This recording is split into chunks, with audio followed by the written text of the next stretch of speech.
I've never seen a mummy look like this before. He's still... Juicy. Yes.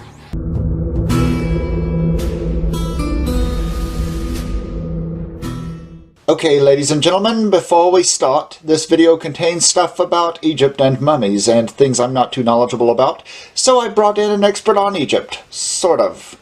Amputari? Oh, sorry, I mean, Tari? Oh, right.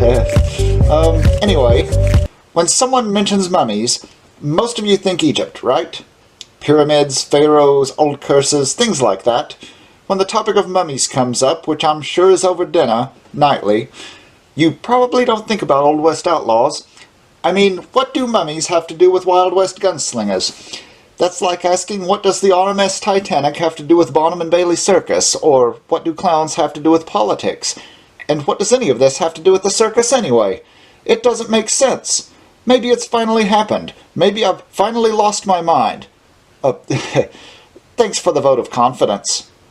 But, what if I told you there was a connection? What if I said there really was a famous cowboy mummy who made his living in early 20th century sideshows? Yep, that was a thing. Here goes. Elmer McCurdy was born in Washington, Maine on January 1st, 1880. Records show he had a pretty bad and impoverished early life. By the time he was a teen, McCurdy had become an alcoholic. He got a job as a plumber until a nationwide economic crisis in 1898 put him out of work. In 1907, McCurdy joined the U.S. Army. There he became a machine gunner, probably on a Colt 1895 machine gun like this one. He was honorably discharged November 7th, 1910. McCurdy then moved to Kansas, where he randomly decided to become a Wild West outlaw? A terrible Old West outlaw, actually. Elmer tried to use nitroglycerin in his robberies, an explosive he learned to use in the Army. Oddly, even with explosives, he kinda sucked at being a bad guy. After several failed robbery attempts, McCurdy finally hit a train. The big leagues of Western bandits, right? Actually, he only managed to steal like $50 and a jug of whiskey. Sick from tuberculosis, he hid in a barn that night and got drunk.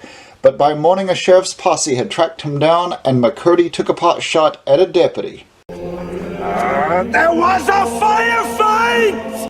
Behind us!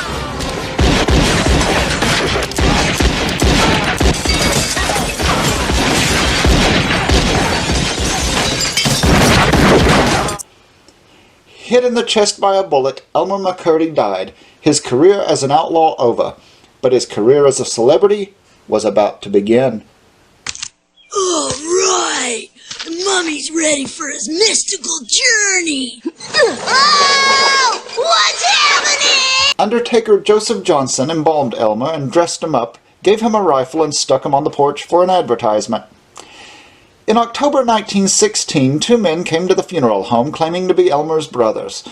Aver and Wayne, as they called themselves, took the body. The men were actually James and Charles Patterson, James being the owner of Great Patterson Carnival Shows, a traveling carnival. McCurdy was placed in a sideshow exhibit as the outlaw who would never be captured alive. In 1922, Louis Sonney bought Elmer's remains and put the body in his Traveling Museum of Crime, a show that displayed wax effigies of famous outlaws like Jesse James. In 1928, Elmer appeared in a sideshow as part of what was the Trans-American Foot Race. In 1933, Dwayne Esper leased the mummy and stuck it in theaters to promote his film Narcotic, playing a dead dope fiend no less. McCurdy was on the silver screen in 1967 as a background prop in the movie She-Freak, and then did a stint in a wax museum before being sold to The Pike, an amusement park in Long Beach, California. McCurdy's mummy was used in the Laugh-in-the-Dark Funhouse, a dark ride where he was hung from a rope and painted with glow-in-the-dark paint, essentially turning Elmer into a Halloween prop you can buy for like $40 on Amazon. In December 1976, while filming an episode of The $6 Million Man at the Pike, a worker was moving the supposed wax figure from the gallows when its arm broke off, revealing bone and human tissue.